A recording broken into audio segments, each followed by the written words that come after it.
So today for math, we're going to do a little drill practice with addition, subtraction, multiplication, and division.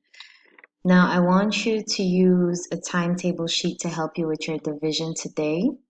And it will also come in handy when you're doing your multiplication. So today I have 6 times what will give me 12. To put in my answer, I will click on the little question mark button and I choose my answer. So my answer is 2.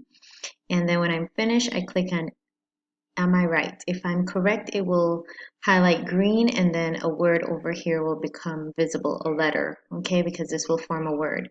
So 11 plus 11, my answer is 22. And I click on am I right?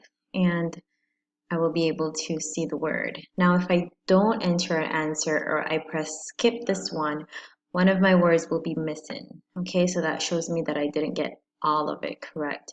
So how many times can 2 go into 22? My answer is 11. So I could put 11 here and I pressed am I right and see it continues. Now let me try to put in a number that's not correct to show you what would happen.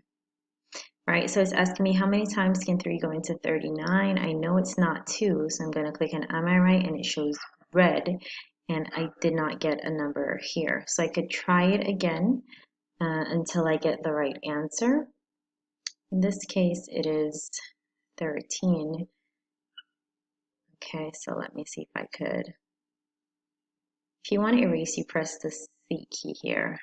13. So I'm going to go ahead and press am I right and then it will continue with the letter. So go ahead, continue with this, have some fun. Bye.